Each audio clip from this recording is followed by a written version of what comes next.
അങ്ങനെ Dani food order ചെയ്തു. അവൻ താഴെ പോയി കൊണ്ടുവന്നു. ഇച്ചായും കഴിക്കുന്നില്ലേ? നമുക്ക് ഒരുമിച്ച് കഴിക്കാടാ. നന്ദു അവനെ നോക്കിയൊന്ന് പുഞ്ചിരിച്ചു. ഡാനി ചപ്പാത്തി ചിക്കൻ കറിയിൽ മുക്കി അവൾക്കായി നീട്ടി. അവൾ നിറഞ്ഞ പുഞ്ചിരിയോടെ അവൻ കൊടുത്തത് വാങ്ങിക്കഴിച്ചു. അങ്ങനെ രണ്ടുപേരും അങ്ങോട്ടും ഇങ്ങോട്ടും സ്നേഹത്തോടെ വാരിക്കൊടുത്ത് ഫുഡ് മുഴുവനും കഴിച്ചു. വയറ് നന്നായി നിറഞ്ഞു ഇച്ചായ. നന്ദു കൊഞ്ചലോടെ ഡാനിയെ നോക്കി പറഞ്ഞു. എൻ്റെയും നിറഞ്ഞു വയറും മനസ്സും. അല്ലേ ഇച്ചായ, നിങ്ങൾ അവരെ വിളിച്ചു നോക്കിയോ? ഞാൻ നേരത്തെ വിളിച്ചിരുന്നു, കുഴപ്പമൊന്നുമില്ല എന്നാ പറഞ്ഞത്. അയ്യോ, എനിക്കൊന്ന് സംസാരിക്കണമായിരുന്നു. ഇനിയിപ്പോൾ വൈകിയല്ലോ, അതുകൊണ്ട് നാളെ രാവിലെ വിളിക്കാം, പോരെ ശ്രീ? പിന്നെ നിന്നോട് പറയാതെയാണ് ഞാൻ കാര്യങ്ങളൊക്കെ ചെയ്തത്. ആരു സാമിൻ്റെയും അനിൻ്റെയും ഒക്കെ കൂടെ അമേരിക്കയിലേക്ക് പോയിട്ടുണ്ട്. മാളു അല്ലുവിൻ്റെ കൂടെ വീട്ടിലുമാണ്. ഡാനി അത് പറഞ്ഞതും നന്ദുവിൻ്റെ മുഖം വീർത്തുപോയി. ഡാനി എന്താ എന്ന അർത്ഥത്തിൽ പുരികമുയർത്തി. എന്നോട് ഇതൊന്നും പറഞ്ഞില്ലല്ലോ ഇച്ചായൻ, നന്ദു പരിഭവത്തോടെ പറഞ്ഞു. നിന്നോട് പറയാൻ പറ്റിയ സാഹചര്യമായിരുന്നില്ല എന്ന് നിനക്കറിയില്ലേ ശ്രീ? ആ ജെനി എൻ്റെ ക്യാബിനിൽ ക്യാം വെച്ചിരുന്ന പിന്നെ വീട്ടിൽ വെച്ചും പറയാൻ കഴിഞ്ഞില്ല. നമുക്ക് ചുറ്റും ഒരുപാട് കണ്ണുകൾ നമ്മളറിയാതെ നമ്മളെ വീക്ഷിക്കുന്നുണ്ട്. ഓ ആയിക്കോട്ടെ, ഇനി എന്നാ നമ്മൾ വീട്ടിൽ പോകുന്നത്? അമേരിക്കയിലേക്ക് നമ്മൾ പോകുന്നില്ലേ? നന്ദു സംശയത്തോടെ വീണ്ടും ചോദിച്ചു. അവിടേക്ക് നമ്മൾ പോകുന്നില്ല ശ്രീ. നമ്മൾ അവരെത്തുന്ന സമയത്ത് തന്നെ ഒരുമിച്ച് വീട്ടിലെത്തും. അപ്പം അത്രയും ദിവസം നമ്മൾ എവിടെ പോകും? നന്ദു ആലോചനയോടെ ചോദിച്ചു. എടി പെണ്ണെ, നീ പൊട്ടിയാണോ അതോ പൊട്ടിയായി അഭിനയിക്കുന്നതാണോ? ഡാനി കള്ളപ്പരിഭവത്തോടെ അവളെ നോക്കി ചോദിച്ചു. അതെന്താ ഈ ചായൻ അങ്ങനെ പറഞ്ഞത്? അതായത് എൻ്റെ ബുദ്ധിമതിയായ ഭാര്യ നമ്മളിവിടെ ചെറുതായി ഹണിമൂൺ ആഘോഷിക്കാൻ വന്നതാണ് പെണ്ണെ. അതിൻ്റെ ഏറ്റവും മനോഹരമായ ഒന്നാണ് ഇപ്പം നമ്മൾ ഒന്നാണ് എന്നുള്ളത്. ഇനി നമ്മൾ ഈ 3 ദിവസം നമ്മളുടേത് മാത്രമായി ആഘോഷിക്കാൻ പോകുന്നു. അവിടെ നമ്മുടെ പ്രശ്നങ്ങളോ മറ്റൊന്നുമില്ല. നമ്മളും നമ്മുടെ പ്രണയ നിമിഷങ്ങളും മാത്രമായിരിക്കും ഉണ്ടാവുക. എനിക്ക് നിന്നെ ഇങ്ങനെ ചേർത്ത് പിടിച്ച് ചുംബിക്കാനും പിന്നെ നിന്നിൽ എനിക്ക് നിയന്ത്രിക്കാൻ കഴിയാത്ത പ്രണയം നിന്നിലേക്ക് ഒഴുക്കിവിടാനും മാത്രമായിട്ടുള്ള ദിവസങ്ങൾ. ഡാനി പറഞ്ഞു പൂർത്തിയാക്കും മുന്നേ നന്ദു അവൻ്റെ വാപത്തി പിടിച്ചു. അവളുടെ മുഖമാകെ ചുവന്ന് തുടുത്തിരുന്നു. ഡാനി ഒരു ചിരിയോടെ എഴുന്നേറ്റ് കഴിച്ച പ്ലേറ്റ് കഴുകി വെച്ച് നന്ദുവും വാഷ് ചെയ്ത് വന്നിരുന്നു. ഡാനി അവളുടെ അടുത്തേക്ക് വന്നു. ശ്രീ, നിനക്ക് വേദന കുറവുണ്ടോ അതോ ഇപ്പോഴും നന്നായി വേദനിക്കുന്നുണ്ടോ? ഡാനി നിറഞ്ഞ പ്രണയത്തോടെ അവളെ തന്നിലേക്ക് ചേർത്ത് പിടിച്ചുകൊണ്ട് ചോദിച്ചു. ഇല്ല ഇച്ചായ, എനിക്കിപ്പോൾ കുഴപ്പമൊന്നുമില്ല. ഉറക്കം വന്ന് നിറഞ്ഞ മിഴികളോട് നന്ദു മറുപടി പറഞ്ഞു. ഡാനി അവളെ നോക്കിയൊന്ന് പുഞ്ചിരിച്ചുകൊണ്ട് അവളെ തൻ്റെ നെഞ്ചിലേക്ക് ചേർത്തണച്ചു പിടിച്ചു. അവളും അവനെ ചുറ്റിപ്പിടിച്ചുപോയി. ശ്രീ, എന്താ ഇച്ചായ? അത് പിന്നെ നിനക്കെന്നോട് എത്ര ഇഷ്ടമുണ്ട് പെണ്ണേ? ഡാനി അവളെ പാളി നോക്കിക്കൊണ്ട് ചോദിച്ചു. ഇച്ചായ, ഈ ഭൂമിയിൽ ഞാനിപ്പോൾ ഏറ്റവും കൂടുതൽ സ്നേഹിക്കുന്നത് എൻ്റെ 2 അനിയത്തിമാരെയാണ്. ഇപ്പോൾ അതിനോടൊപ്പം എനിക്ക് സ്നേഹവും വാത്സല്യവും കരുതലും പ്രണയവും തന്നത് എൻ്റെ ഇച്ചായനാണ്.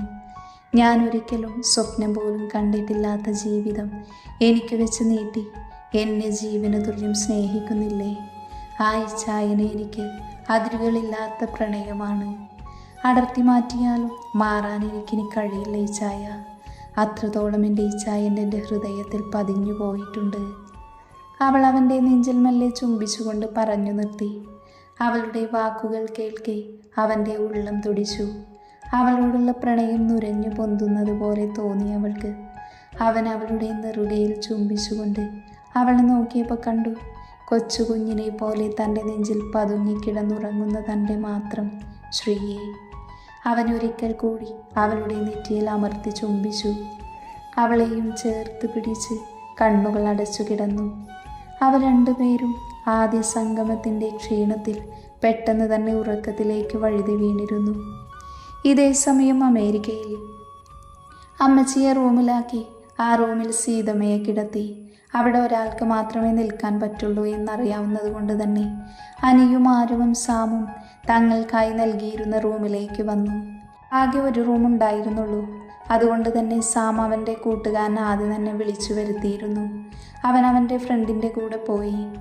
അനിക്ക് ആരുവിനോടൊന്ന് സംസാരിക്കാൻ പ്രൈവസി ഉണ്ടായിക്കോട്ടെ എന്ന് കരുതി സാം മാറിക്കൊടുത്തത്. അനിക്ക് ഇഷ്ടമാണ്, പക്ഷേ ആരുവിന് ഇഷ്ടമല്ല. ഡാനി പറഞ്ഞതുകൊണ്ട് മാത്രമാണ് ഇങ്ങനെ ഒരു യാത്രയ്ക്ക് ആരു പോകുന്നത് പോലും. ഒരു മുറി മാത്രമാണ് അവർക്ക് കിട്ടിയത്. 2 റൂം ചോദിച്ചിരുന്നു, ബട്ട് എല്ലാം ബുക്കാണെന്ന് പറഞ്ഞു. ഒരു കട്ടിലും കസേരയും മേശയുമാണ് ആ മുറിയിലുണ്ടായിരുന്നത്. അത്യാവശ്യം നല്ലൊരു റൂം തന്നെയായിരുന്നു അത്. ആര് റൂമിലേക്ക് കയറി ഒന്ന് നിശ്വസിച്ചുകൊണ്ട് പറഞ്ഞു, താൻ പുറത്തെവിടെയെങ്കിലും കിടന്നാൽ മതി, എൻ്റെ കൂടെ താൻ കിടക്കണ്ട. എനിക്കിഷ്ടല്ല തൻ്റെ കൂടെ കിടക്കാൻ. അവളത് പറഞ്ഞതും അനി അവളെ ഒന്ന് കൂർപ്പിച്ച് നോക്കി. നീ എന്താടി എന്നെ വിളിച്ചത്? താനെന്നോ? ഞാൻ തൻ്റെ എത്ര വയസ്സിന് മൂത്തതാടി. പിന്നെ നിനക്ക് എന്നോടൊപ്പം കിടക്കാൻ ബുദ്ധിമുട്ടുണ്ടെങ്കിൽ നീ മാറിക്കിടന്നോ. എനിക്ക് നിന്നോടൊപ്പം കിടക്കാനേ ഒരു ബുദ്ധിമുട്ടുമില്ല, മറിച്ച് സന്തോഷമേ ഉള്ളൂ. അയ്യോ, ഒരുപാടങ്ങ് സന്തോഷിക്കല്ലേ. അല്ല, താൻ എന്തിനാ ഞങ്ങളുടെ കൂടെ ഇങ്ങോട്ട് പോകുന്നത്? സാമേട്ടായി മാത്രം മതിയായിരുന്നല്ലോ, പിന്നെ സീതമ്മയും ഉണ്ടല്ലോ. ഓ, അപ്പം ഞാൻ പോകുന്നതാണ് നിനക്ക് പ്രശ്നം. അപ്പം നീ എന്തിനാ പോകുന്നത്? നിൻ്റെ അമ്മച്ചിയൊന്നും അല്ലല്ലോ. അത് കേട്ടതും ആരുവിന് വിറഞ്ഞങ്ങ് കയറി. എൻ്റെ അമ്മച്ചിയല്ല, പക്ഷേ എൻ്റെ ചേച്ചിയുടെ അമ്മച്ചിയാ. അപ്പോൾ ഡാനിച്ചാനും ചേച്ചിക്കും പോരാൻ പറ്റാത്തത് കൊണ്ടല്ലേ ഞാൻ പോകുന്നത്. താൻ അതുപോലെയാണോ? ഡി, ഇനി മേലെ താനെന്ന് പറഞ്ഞാൽ നീ വിവരം അറിയും. അനി കുറച്ച് ദേഷ്യത്തിൽ പറഞ്ഞു. താൻ പോടും കാര. ആരു അവനെ നോക്കി പുച്ഛിച്ചുകൊണ്ട് പതിയെ പറഞ്ഞ് കയ്യിലിരുന്ന ബാഗ് മേശപ്പുറത്ത് വെച്ച് അതിൽ നിന്നും ഒരു ടവലെടുത്ത് ബാത്റൂമിലേക്ക് കയറി. അനി അവളെ നോക്കി പുഞ്ചിരിച്ചുകൊണ്ട് അവിടെ തന്നെ നിന്നു. എടി കുറുമ്പി, നിനക്ക് ഞാൻ വെച്ചിട്ടുണ്ടടി. നിന്റെ ചേച്ചിയെ പോലെ നീ പാവമല്ലല്ലേ, ഞാൻ കാണിച്ചു തരാം. ഞാൻ ആദ്യ കാഴ്ചയിൽ മനസ്സിൽ കയറിക്കൂടിയ കുറുമ്പിയാണ് നീ. ഇഷ്ടം മനസ്സിൽ തോന്നിയപ്പോൾ തന്നെ ചെന്ന് പറഞ്ഞു. എന്നാൽ അവൾ ഒറ്റവാക്കിൽ താല്പര്യമില്ല എന്ന് പറഞ്ഞു നിർത്തി. പക്ഷേ ഇതൊന്നും നന്ദുവിനെ അറിയിച്ചിരുന്നില്ല. ഒരിക്കലും അവൾക്ക് ശല്യമുണ്ടാകാതിരിക്കാൻ അവളെ മറക്കാൻ ഞാൻ ശ്രമിച്ചു. പക്ഷേ മറക്കാൻ ശ്രമിക്കും തോറും ആഴത്തിൽ പതിഞ്ഞുകൊണ്ടിരുന്നു. അവൾ അറിയാതെ പോയി കാണുമായിരുന്നു ഞാൻ. അവളോട് സംസാരിക്കാൻ തോന്നുമ്പോൾ നന്ദുവിനെ കാണാൻ എന്ന പേരും പറഞ്ഞ് വീട്ടിൽ പോകും. അല്ലെങ്കിൽ അവൾ കോളേജിൽ പോകുന്ന സമയത്ത്, അങ്ങനെ പല സമയത്തും അവൾ അറിയാതെ ഞാൻ കാണുമായിരുന്നു. അപ്പോഴെല്ലാം അവൾ ഇഷ്ടക്കേടോടെ മുഖം തിരിക്കും. ഹലോ, താൻ എന്താലോചിച്ച് നിൽക്കുക? ആരുവിൻ്റെ ശബ്ദമാണ് അവനെ ഓർമ്മകളിൽ നിന്നുണർത്തിയത്. അവൻ ആരുവിനെ ഒന്ന് നോക്കി. മേലെ കഴുകിയതിൻ്റെ ബാക്കി പത്രമായി മുഖത്തും കഴുത്തിലുമൊക്കെ വെള്ളത്തുള്ളികൾ പറ്റിപ്പിടിച്ചിട്ടുണ്ട്. അവൻ അവളുടെ മുഖത്തിലൂടെ കണ്ണുകൾ പായിച്ചു. അവൻ്റെ കണ്ണുകൾ അവൾ ചെറുതായി വിയർപ്പ് പൊടിഞ്ഞ മേൽചുണ്ടിലേക്ക് പാറി വീണു. അവൻ അവയെ തന്നെ നോക്കിക്കൊണ്ട് യാന്ത്രികമായി അവൾക്കടുത്തേക്ക് നടന്നു. അവൻ അടുത്തേക്ക് വരും തോറും ആരുവിൻ്റെ ചുണ്ടുകൾ ചെറുതായി വിറയ്ക്കാൻ തുടങ്ങിയിരുന്നു. അവൻ അവളുടെ ചെറുതായി വിറയ്ക്കുന്ന ചുണ്ടുകളെ ഉറ്റുനോക്കിക്കൊണ്ട് അവൾക്കടുത്തേക്ക് നടന്നു ചെന്നു. ഐ ലവ് യു ആദി. അവൻ അവളുടെ ചുണ്ടുകളിൽ നിന്ന് നോട്ടം മാറ്റാതെ ഏതോ ലോകത്തെന്ന പോലെ അവളോട് പറഞ്ഞുകൊണ്ട് അവളുടെ ചുണ്ടിനടുത്തേക്ക് മുഖമടുപ്പിച്ചു. ആരുവിന് അവൻ്റെ നോട്ടം താങ്ങാൻ കഴിയാതെ അവൾ അവനിൽ നിന്ന് മുഖം തിരിക്കാൻ ശ്രമിച്ചതും അനി അവളുടെ കവിളിൽ കുത്തിപ്പിടിച്ചുകൊണ്ട് അവളുടെ അതരങ്ങളിലേക്ക് തൻ്റെ അതരം ചേർത്ത് ചുംബിച്ചിരുന്നു. ആരുവിൻ്റെ കണ്ണുകൾ മെഴിഞ്ഞു വന്നു. അവളുടെ കണ്ണിൽ നിന്നും കണ്ണുനീർ ഒലിച്ചിറങ്ങി. അനി അതൊന്നും ശ്രദ്ധിക്കാതെ അവളുടെ അതരങ്ങളിലെ തേൻ നുകരുന്ന തിരക്കിലായിരുന്നു. ആദ്യമായി അറിയുന്ന അവളുടെ അതരങ്ങളിലെ രുചിയിൽ അവൻ മതിമറന്നു. പൂവിൽ നിന്നും തേൻ കുടിക്കുന്ന വണ്ടിനെ പോലെ അവൻ അവളുടെ അതരങ്ങളിൽ പാറി പറന്ന് അവളെ ആവേശത്തോടെ ചുംബിച്ചു തളർത്തി. കീഴ്ചുണ്ടിൽ നിന്ന് മേൽചുണ്ടിലേക്കും അവൻ്റെ ചുംബനം നീണ്ടു. അവൻ അവളുടെ ഇരു അതരങ്ങളും വായിലാക്കി വന്യമായി കടിച്ചു നുണഞ്ഞു. ആരുവിന് അവൻ്റെ പ്രവൃത്തി ദേഷ്യമാണ് ഉണ്ടാക്കിയത്.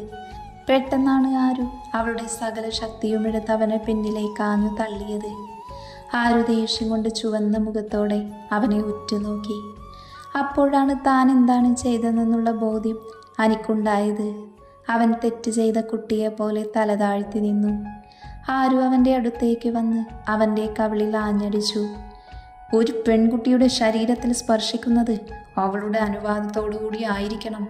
ഒരിക്കലും അല്ലാതെ സ്പർശിക്കാൻ പാടില്ല. തനിക്ക് ഞാൻ ഒരു അനുവാദവും തന്നിട്ടില്ല എന്നെ ചുംബിക്കാൻ. തന്നോട് എനിക്കിഷ്ടമാണെന്ന് പോലും ഞാൻ പറഞ്ഞിട്ടില്ല. എനിക്ക് തന്നെ ഇഷ്ടവുമല്ല. അതുകൊണ്ട് ഇനി മേലിൽ ഇത് ആവർത്തിക്കരുത്. ആരു നിറഞ്ഞൊഴുകുന്ന കണ്ണുകൾ തുടക്കാതെ വാശിയോട് അവനെ നോക്കി അലറി. ആദി, സോറി. ഞാൻ അറിയാതെ ആ നിമിഷത്തിൽ നിന്നെ അങ്ങനെ കണ്ടപ്പോൾ എനിക്കെൻ്റെ കൺട്രോള് പോയി. സോറി പെണ്ണേ. എൻ്റെ പ്രണയം ഉള്ളിൽ ഒതുക്കി നിർത്താൻ എനിക്ക് കഴിഞ്ഞില്ല. സോറി. ഇനി ഇങ്ങനെ ഉണ്ടാവില്ല. എനിക്കത്രത്തോളം ഇഷ്ടമാണ്. പ്രാണനാണ് നീ എനിക്ക്. കണ്ട നാൾ മുതൽ നിന്നെ നെഞ്ചിലേറ്റിയതാണ് ഞാൻ. നിന്നെ എൻ്റെ സ്വന്തമാണെന്ന് വിശ്വസിച്ചത് കൊണ്ടായിരിക്കാം അറിയാതെ നിന്നെ സ്പർശിച്ചത്. ഇനി അതുണ്ടാവില്ല. പക്ഷെ നിന്നെ പ്രണയിക്കുന്നതിൽ നിന്നും തടയാൻ നിനക്ക് പോലും അവകാശമില്ല. ഞാനൊരു തമാശയ്ക്ക് നിന്നെ സ്നേഹിച്ചതല്ലടൂ. താലികെട്ടി എൻ്റെ പെണ്ണായി കൂടെ കൂട്ടാൻ വേണ്ടി തന്നെയാണ്. അനിയുടെ ശബ്ദം നേർത്തുപോയിരുന്നു. അനിയുടെ ഇടറിയ ശബ്ദം കേൾക്കെ ഒരു വേള തൻ്റെ പ്രതികരണം അല്പം കൂടിപ്പോയോ എന്ന് അവൾക്ക് സംശയം തോന്നി. എങ്കിലും തൻ്റെ അനുവാദമില്ലാതെ തന്നെ ചുംബിച്ചത് അവൾക്ക് ഉൾക്കൊള്ളാൻ കഴിയുന്നുണ്ടായിരുന്നില്ല. എനിക്ക് പ്രണയത്തോടും വിവാഹത്തോടുമൊന്നും വിശ്വാസമില്ല. അതുകൊണ്ട് തന്നെ എൻ്റെ പിന്നാലിങ്ങനെ നടക്കണമെന്നില്ല. തന്നോട് ഞാൻ എപ്പോഴും ഇത് തന്നെയല്ലേ ഇടൂ പറയാറ്. എന്നിട്ടും നാണമില്ലാതെ എൻ്റെ പിറകെ നടക്കാൻ തനിക്ക് നാണമില്ലടൂ. എനിക്ക് തന്നെ പോലെ സ്നേഹിച്ച് നടക്കാൻ സമയമില്ല. എനിക്കൊരുപാട് ലക്ഷ്യങ്ങളുണ്ട്. ആരുടെയും മുന്നിൽ എൻ്റെ ജീവിതം അടിയറവ് വെച്ച് തീർക്കാൻ ഞാൻ ഉദ്ദേശിക്കുന്നില്ല. അതുകൊണ്ട് ഇനി എൻ്റെ പിന്നാലെ ഇങ്ങനെ നടന്ന് നിങ്ങളുടെ സമയം നശിപ്പിക്കണമെന്നില്ല. ആരും അത് പറഞ്ഞതും എനിക്ക് നന്നായി ദേഷ്യം വരുന്നുണ്ടായിരുന്നു.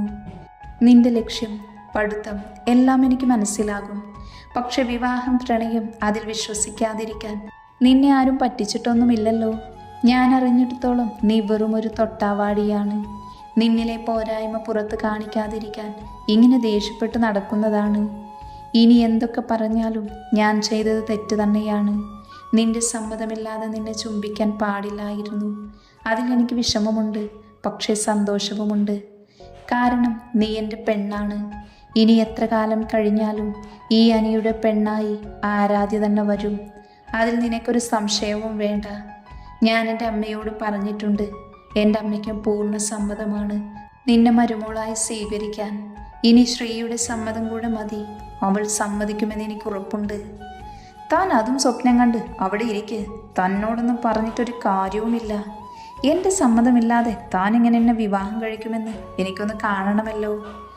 ആരും അവനെ നോക്കി ചുണ്ടുകൊട്ടിക്കൊണ്ട് ബെഡിലേക്ക് കയറി കിടന്നു. അപ്പം ഞാനെവിടെ കിടക്കും? അനി അവളെ നോക്കി ചോദിച്ചു. താൻ തൽക്കാലം ഈ ബെഡിൻ്റെ ഒരു വശത്ത് കിടന്നു.